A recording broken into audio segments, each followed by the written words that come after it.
Well, Chris, what players during the week mentioned how calm they were. Do you share that same feeling going into a massive game Friday?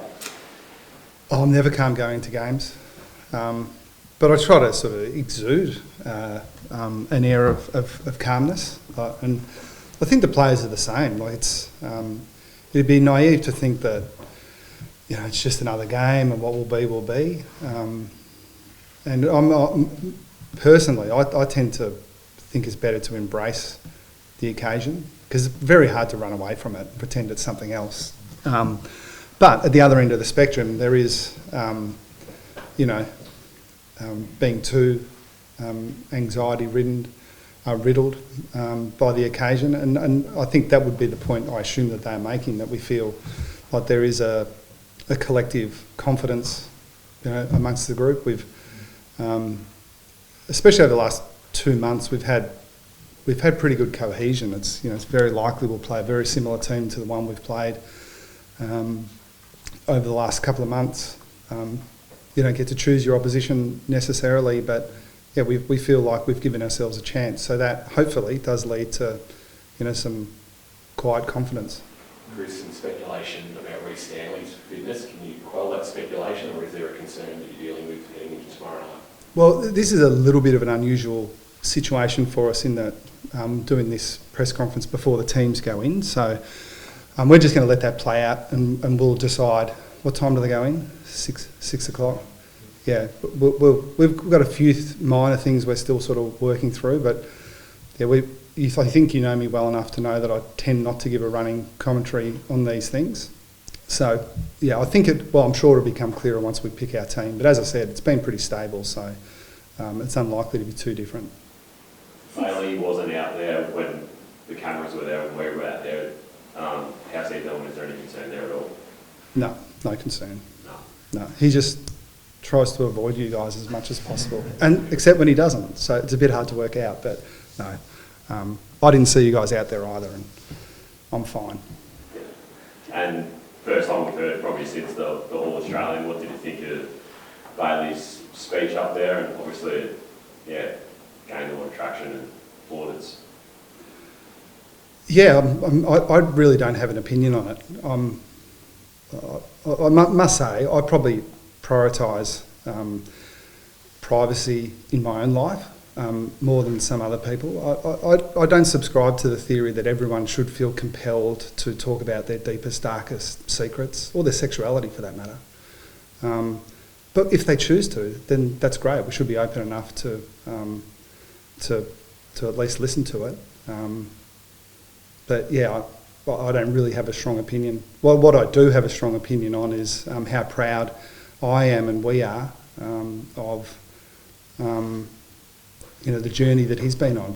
It's been less than a year with us, but he's just been outstanding in every way. We knew we were getting a personality, so he's ticked that box.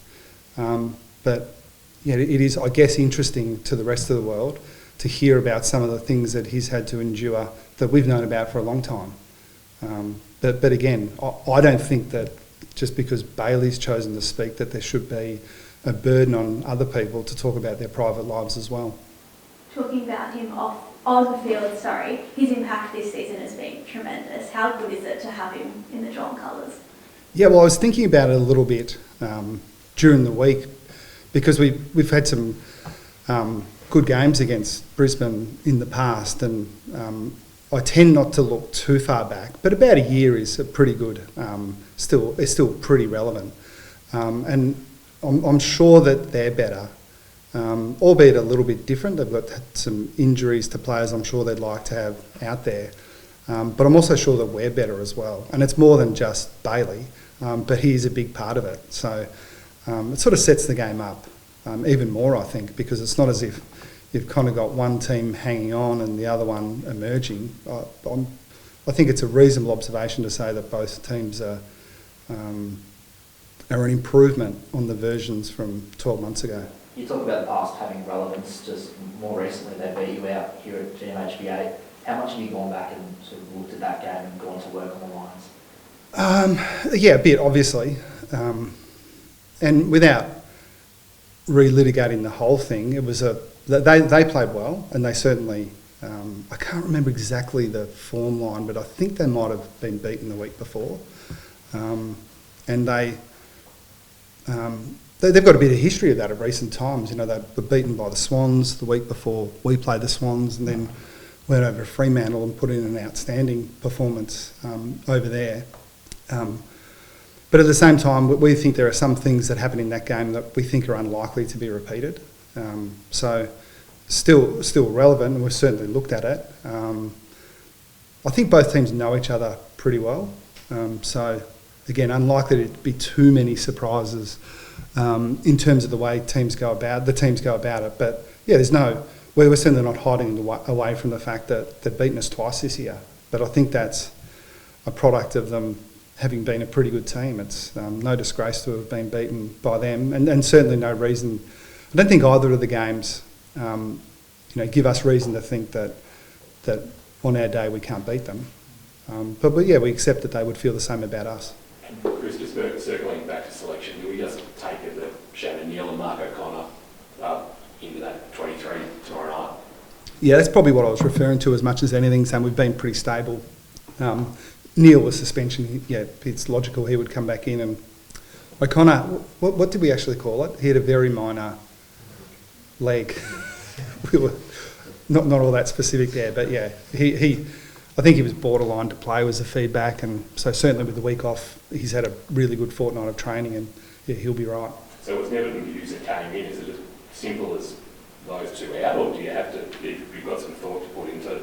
Yeah, a little bit of thought. I do appreciate you asking the question. I just hope that you appreciate the deliberate evasiveness of my answer, that the teams aren't out for another, whatever it is, 5 or 6 hours. So we're just going to wait until then before we elaborate on that more.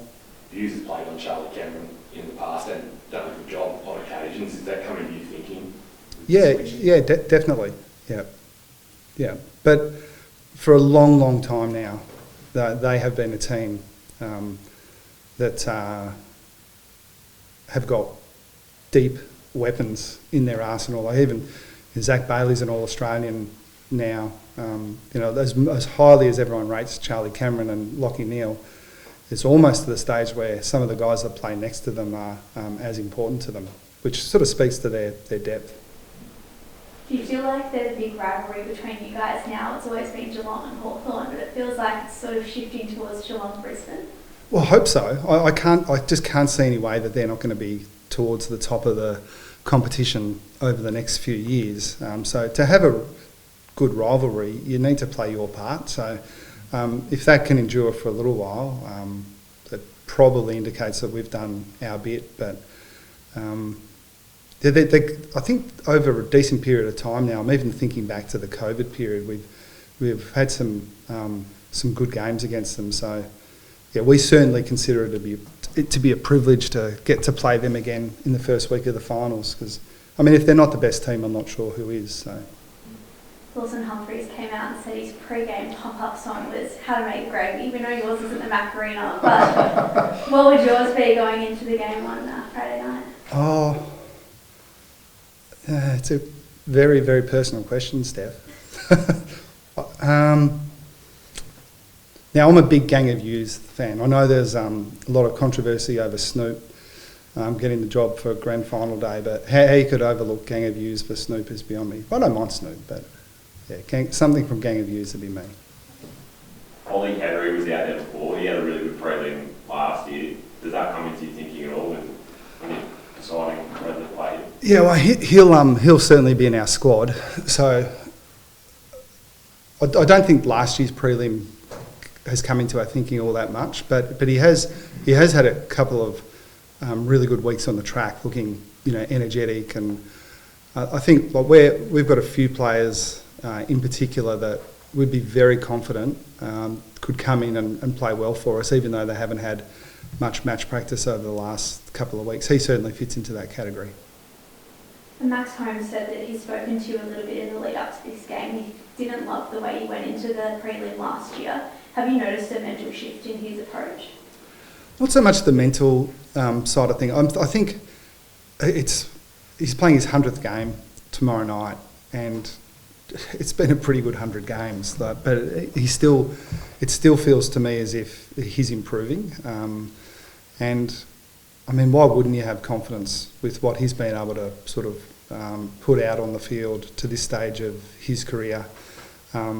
It's human nature, I guess, to look back. I mean, we're even doing it here, thinking back to the prelim last time we played them in a final. But the challenge is not to spend too much time back there and get on with what we have to do now. And I'm a huge believer that sort of the confidence that Max has is just a product of his performance and the work he's put in. It's interesting to hear him talk a little bit about last year. I don't think we spoke about it that much afterwards, but he did go into the game a little under the weather, and that fits into the category of as well of a few of the things that have happened in previous games that you just think are unlikely to happen again. So it's good to hear he's feeling confident. Just on the club's finals record, Chris, I think it's 17 of the past 19 seasons you've featured in finals. Does this season feel a little bit different to others, or is it sort of more of the same job activity? I always think they're different. It's always different. As a reference, even last year, like our team is a bit different. It's not just Bailey. Connor O'Sullivan's played basically a full year for us and is a really important part of our team now. I mean, maybe if I did spend some time thinking about it, I could reflect better on the similarities and differences. But I don't know, maybe it's a character flaw. I just move on. Like I don't like looking back, and I don't know.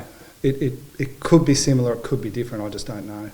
But again, like I don't think that we should have any false modesty around sort of the history. Like we should be proud as a footy club that we've sort of been in contention for a long time. But also acknowledging that past history doesn't help us much tomorrow night. I don't think.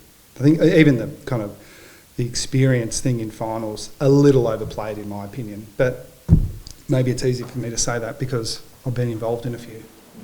Chris, what's your plan for your non-selected players? I suspect Collingwood's the one that's opened up in terms of not being in VFL. Yeah, just looking for some help here. I think that's confirmed, isn't it? Yeah. So we'll get some match practice with Collingwood. Yeah, okay. Is that on the weekend at some stage? I don't actually know. Saturday sometime. Get there early, Kingy. And where is it, Mac? Okay. Yeah, we can give some clarity there later. Is it here, Mac? Is it?